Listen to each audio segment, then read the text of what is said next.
শুভ বিকেল বন্ধুরা। তো দেখো এখন বাজে তোমার 4টে কি 3:30 মতন হবে। বাবুকে নিয়ে এই প্রথমবার পাড়ার পুজো দেখতে যাচ্ছি, তাও আবার মনসা পুজো। এটা হচ্ছে মনসা পুজোর দিনকের ভিডিও। তো সেদিনকে পুরো সারাদিনকার ভিডিও করতে পারিনি, কারণ সারাদিন মিনি ব্লগ করেছি, তাই ভিডিওটা এখন থেকেই স্টার্ট করলাম। তো এখন হচ্ছে বিকেলবেলা। দেখো এইখানটায় মানে আমাদের এই পাড়াটায় প্রত্যেক বছর কিন্তু আমাদের এই পাড়াটায় মনসা পুজো হয় এরকমভাবে। আর অনেক লোক দেখো পুজো করছে, আর আমরা সবাই এখানে পুজো দেখতে আসি প্রত্যেকবারের মতো। আমার বাবুকে কিন্তু অনেকেই দেখেনি, ঠিক আছে। পাড়ায় এই প্রথমবার বেরোলাম, মানে পাড়াতে আসলাম বাবুকে নিয়ে, তার জন্য সবাই কোলে নিচ্ছিল আমার বাবুকে।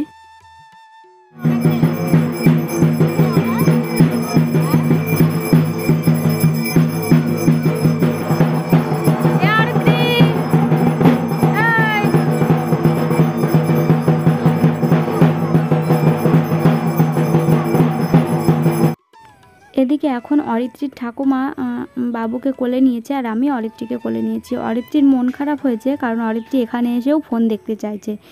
এত ফোন দেখার প্রতি নেশা হয়ে গেছে, নেশাটা যেন ছাড়াতেই পারছি না, জানো তো। তারপরে এটা হচ্ছে পরের দিন সকালবেলা। দেখো ঝমঝমিয়ে আবারও বৃষ্টি শুরু হয়ে গেছে, মনে হচ্ছে নিম্নচাপ হবে। জানি না কত দিনের জন্য আবারও বৃষ্টিটা নামলো। যখনই নিম্নচাপ শুরু হয় দেখবে সকাল থেকেই শুরু হয়।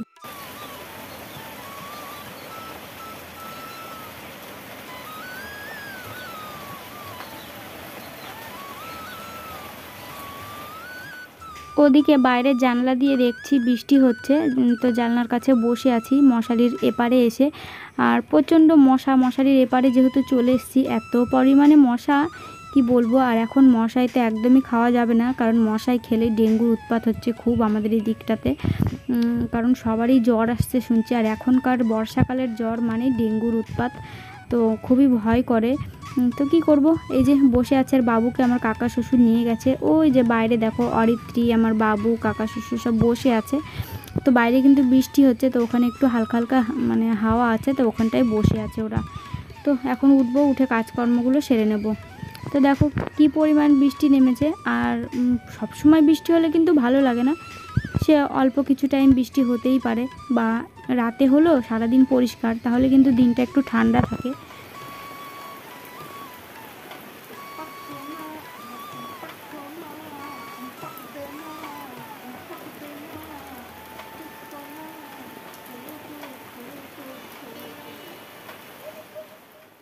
তো এদিকে দেখো ফ্ল্যাক্সে জল গরম ছিল বৃষ্টির মধ্যে। এখন ও ঘরে কি করে যাব গ্যাসে জল গরম করতে, তাই ফ্ল্যাক্সে জল গরম ছিল।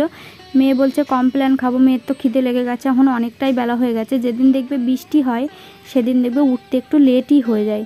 তো একটু লেট হয়ে গেছে, মানে এখন 8টা 8:30 প্রায় বেজেই গেছে। এখন খিদে লেগে গেছে, এখন কে বৃষ্টির ভেতরে নেমে আবার গ্যাসে জল গরম করতে যাচ্ছে। তাই ফ্ল্যাক্সে ছিল, ওই ফ্ল্যাক্সের জলটাই বললাম কি ওখান থেকেই তোকে কমপ্লেনটা দিচ্ছি, তুই ওখানে গুলিয়ে খেয়ে নে। তারপরে ও যেন তো আবার পাতলা করে কমপ্লেন গুলালে খায় না, মানে খুব পাতলাও আমি গোলাই না, ঠিক আছে, আমি আমার পরিমাণ মতনই দিই। ও আবার কি করে, ও আরও গাঢ় করে খেতে চায়, একদম পুরো গাঢ় করে খেতে চায়, না হলে নাকি ওর ভালোই লাগে না। তো এই দেখো ওকে দিলাম, এখন চলো। আর এদিকে হচ্ছে মনসা পুজোর পরের দিন সকালবেলা তো এটা।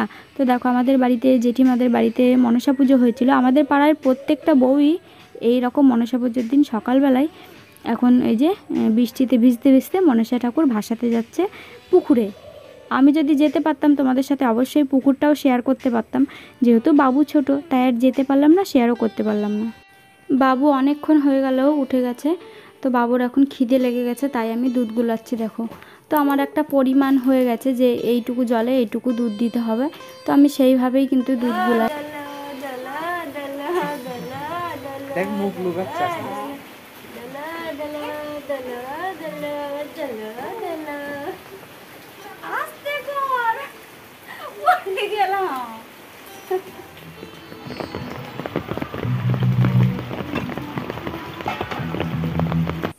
আগে কিন্তু আমার বাবু বোতলে করে দুধ খেত, ওই যে দুধ খাওয়ানোর বোতলগুলোতে করে, কিন্তু এখন একটু বড় হয়েছে তো এখন না দুধের বোতলটা মুখেই নিতে চায় না, ওতে করে খেতেই চায় না। তাই আমাকে বাধ্য হয়ে ঝিনুক বাটিতে করে খাওয়াতে হয়। ঝিনুক বাটিতে খাওয়াই, কিন্তু খুব কাঁদে, কান্না করে, আর মানে খাই। তো কিছু করার নেই, ওর পেট ভরাতে হলে তো ওটাই করতে হবে, তাই না।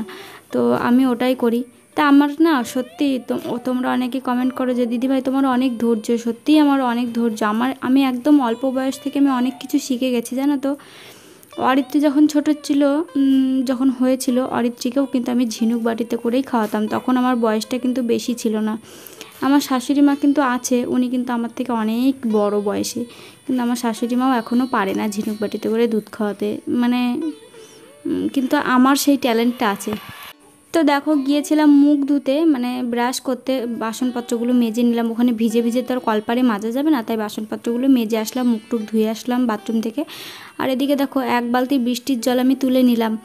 ওই বৃষ্টির জলটা অনেকটা উপকারী, ওটা দিয়ে ডাল সেদ্ধ, তারপরে চা, অনেক কিছু করলে বেশ ভালো হয়। বৃষ্টির জল আমরা কিন্তু প্রায় দিনই ধরে রাখি, বৃষ্টি হলে পারে বালতিতে কলসিতে করে, তো ওটা কাজে লাগাই। ডাল সেদ্ধ করলে তো খুব সুন্দর ডাল গুলবে। আর এদিকে অরিত্রীর পাপা আর অরিত্রী দুজন মিলে ভিজতে ভিজতে চলে গেল বাজার করতে। আজকে হচ্ছে রবিবার, মনসা পুজোর পরের দিন। মেয়ের আমার বায়না তুলেছে আজকে মাংস খাবো। এদিকে কাকা শ্বশুরও যাবে পুকুরে এই মনসা ঠাকুরকে ভাসাতে। তো সকালবেলায় খাবো এই দেখো রুটি আর তালগোলা। তো এটা দিয়ে আমার রুটি খেতে ভীষণ ভালো লাগে। এটা অবশ্য শাশুড়ি মা করেছিল, কালকে দিয়েছিল আমাকে। কালকে রাতে ভাত খেয়েছিলাম, তার জন্য আর আমার রুটিটা খাওয়া হয়নি। তাই রুটিটা না কেমন একটা হাওয়া হয়েছে সারা রাত ঘরে, রুটিটা না শক্ত হয়ে গেছে। ঢেকে রেখেছিলাম তবুও শক্ত হয়ে গেছে, কারণ সারাটা রাত হাওয়া চলেছে আর খাটের তলায় ঢাকা ছিল, বুঝতেই পারছো, তার জন্য শক্ত হয়ে গেছে। এদিকে তাড়াতাড়ি করে স্নানটাও করে নিলাম। বৃষ্টির দিনে তো মানে বাসি কাপড় ছাড়বো, তার থেকে বরঞ্চ স্নান করে নিয়ে অনেক ভালো হবে।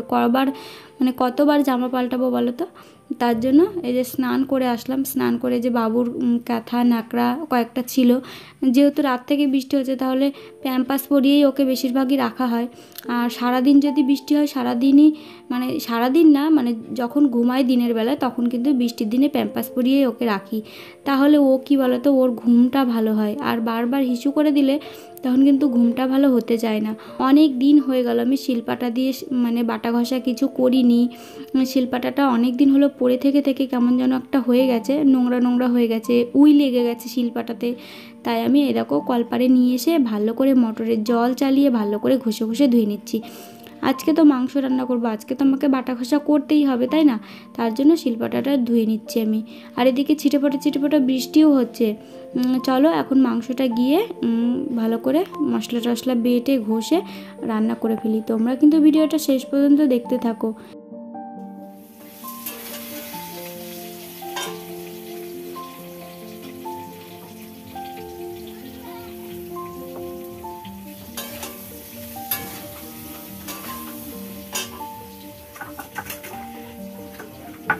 কপাল যদি খারাপ হয় তাহলে দেখবে সব দিক থেকেই খারাপ হয়। যত তাড়াহুড়া করছি, বাবুকে ঘুম পাড়িয়ে রেখে এসে আমি রান্না করতে বসেছি, ভাবছি যে তাড়াতাড়ি করে একদম চলে যাব রান্না করে, যাতে বাবু ওঠার আগেই আমার যেন রান্নাটা কমপ্লিট হয়ে যায়। এদিকে দেখো কাজ একটা বেড়ে গেল। মশলাপাতির সমস্ত কিছু কেটে রেখেছি, ওটা হচ্ছে নোড়াতে লেগে সব ঢেলে পড়ে গেল। ওটা আবার তুললাম, তুলে দেখো জল ঢেলে নিলাম, দিয়ে ধুয়ে এখন হচ্ছে বাটা ঘষাটা কমপ্লিট করব।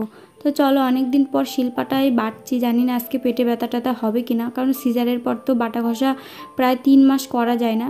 আমার এখনও বাবুর 3 মাস কিন্তু হয়নি, আরও কিছুদিন বাকি আছে। সেপ্টেম্বরের 4 তারিখ আসলে তবেই আমার বাবুর হচ্ছে কিন্তু 4 মাস পূর্ণ, 3 মাস পূর্ণ হবে, সরি 4 মাস বলে ফেলছি, 3 মাস পূর্ণ হয়ে যাবে। তো এদিকে দেখো আজকে অনেকটাই মাংস নিয়ে এসছে। তো অনেকটা মাংস না নিয়ে আসলে আমাদের বাড়িতে হবেও না, কারণ আমার শ্বশুর শাশুড়িদের দিতে হবে। তো অল্প একটু 500 মাংস আর কতটুকু হয় বলো তো?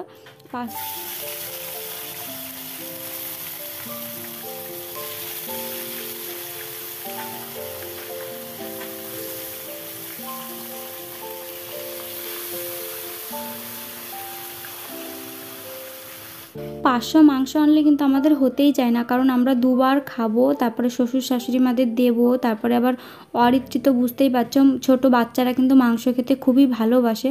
তো ও ঘন ঘন বলবে মা মাংস দাও মাংস দাও। তো আজকে মাংস না 200 টাকা কেজি, তাই অরিত্রির পাপাকে বলেছি আজকে 200 টাকা, আমি জানি না যে 200 টাকা কেজি, এর আগের দিন 150 টাকা কেজি হয়েছিল। তো সেদিনকে কিন্তু আমরা মাংস খেয়েছিলাম না, ভাবছিলাম যে রোজ রোজ মাংস ভালো লাগে না, তো আর খেয়েছিলাম না, এনেও ছিল না। তো আজকে দেখো বেশি মাংসের জন্য 1 পিস কষা মাংস আমি খাচ্ছি। যেদিনকে অল্প মাংস নিয়ে আসে না, মন চাইলেও খেতে পারি না, কারণ কেন বলো তো, সেদিনকে মনে হয় যে এইটুকু মাংস দুবার খাবো, আবার মেয়েটা বারবার করে চাই থাক গা খাবো না আমি, মানে মায়ের মন তো বুঝতেই পারো। ইচ্ছা করলেও খেতে পারি না, খাই না। তো আজকে যেহেতু একটু বেশি মাংস নিয়ে এসছে, তাই 1 পিস কষা মাংস তুলে খাচ্ছি আর বসে আছি। ওদিকে আমার তরকারিটা এখন হচ্ছে, মানে কষাচ্ছে আর কি।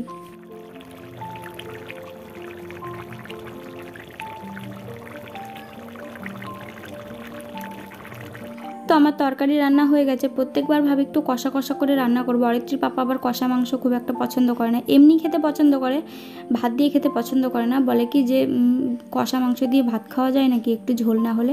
এদিকে আমার শ্বশুর মশাইয়ের জন্য, আমার কাকা শ্বশুরের ছেলের জন্য একটু একটু করে বেড়ে নিয়েছি। আর গামলার তরকারিটুকু দিয়ে আমরা কিন্তু 2বার খাবো। আর এদিকে দেখো ভাত বেড়ে নিয়েছি। আমার আর অরিত্রীর। কাকিমা দিল একটু কাঁঠালের বীজ ভাজা, আর এদিকে শাশুড়ি মা দিল একটু মাছের তেল চচ্চড়ি, আর এদিকে আমার মাংসের তরকারি। তো এটা দিয়ে আমি আর অরিত্রী চলো এখন খেয়ে নিই। এখন দেখো তোমার রাত সন্ধ্যা সন্ধ্যা ভাব হয়ে গেছে। এখন হচ্ছে সন্ধ্যাও না, মানে বিকেল হয়ে গেছে। তো বাবুকে আমি ঝিনুক বাটিতে করে খাওয়াচ্ছি। বাবু দেখো কি পরিমাণে কান্না করছে। বাবু কিন্তু ঝিনুক বাটিতে খাওয়াতে লাগলে এরকমভাবে কান্না করে, কিছু করার নেই জানো তো। বাবুকে চেষ্টা করে 2 ঘন্টা পর পর খাওয়াতে। আমি কিন্তু বেস্ট ফিডিংও করাই, তোমরা আবার ভেবো না যে বেস্ট ফিডিং করাই না। আগে প্রথম একদমই তো হতো না, কিন্তু এখন হয়। এখন তার জন্য বাবুকে 3 থেকে 4 বার মতন খাওয়াই সারাদিনে, মানে ওই ফর্মুলা মিল্ক। তো এদিকে দেখো বাবু কান্না করছে, এখন হয়তো বাবু ঘুমাবে, তো তার জন্য কান্না করছে। এখন চলো খাইয়েছি, ঘুম পাড়িয়ে দিই। আর এটা হচ্ছে অনেক দিন আগেকারের শ্যুট করা ছিল, তো সেটুকু আমি একটু জুড়ে দিয়েছি, ভিডিওটা একটু ছোট হচ্ছিল তার জন্য। এদিকে দেখো বিকেলবেলার, প্রতিদিনই বিকেলবেলায় মাঠে আমি ছাগলগুলোকে এই মাঠের এদিকটাতে বেঁধে দিই। তো আজকে মনটা হয়তো খারাপ ছিল, তার জন্য মুখটা ভার ভার দেখতে পাচ্ছ তোমরা। প্রতিদিন কিন্তু মানুষের মন মেজাজ ভালো যায় না, তাই না? যেমন আকাশের মন মেজাজ প্রতিদিন ভালো যায় না, কখনো রোদ, কখনো বৃষ্টি, কখনো বা মেঘলা। এদিকে একটা দুধ কিন্তু 1 সপ্তাহ যায় না, 1 সপ্তাহ মতন যায় টেনে টুনে। তো এখন খুব চাপে পড়ে গেছি আমরা, মানে সপ্তাহে একটা করে দুধ লাগে। তারপরে সংসারের খরচ তো তোমরা তো জানো যারা বাচ্চা মানুষ করো। আর আমি তো এর আগে একটা বাচ্চা মানুষ করেছি, আমি জানি। অরিত্রী না অত ল্যাক্টোজেন কিছুই খেত না, কারণ অরিত্রী ল্যাক্টোজেন খেলে ওর শ্যুটই করতো না। ও মানে পটি করতো, ওটা দিয়েই সাদা সাদা দুধই বেরোতো। তার জন্য ওকে ল্যাক্টোজেন খাওয়াইনি। 6 মাস পর থেকে চাল ডালের গুঁড়ো খাওয়াতাম অরিত্রীকে। এখন হচ্ছে লেগে গিয়েছে সন্ধ্যা। প্রায় দিনই চেষ্টা করি অরিত্রীর পাপা এই যে ধূপধুনো দেয় ঘরে, ধূপধুনো দেওয়াটা তো খুবই ভালো। আর তোমরা অনেকে আমার বাবুর নাম জিজ্ঞাসা করো। আমার বাবুর নাম হচ্ছে সৌভাগ্য, আর মেয়ের নাম হচ্ছে অরিত্রী। তো এদিকে শাশুড়ি মা করেছিল, তালের বড়া দিয়েছে। আর বাবু দেখো মানে কান্না করছে, আমি ভয়েস দিচ্ছি। তো চলো আজকের ভিডিওটা এখানেই শেষ। টাটা।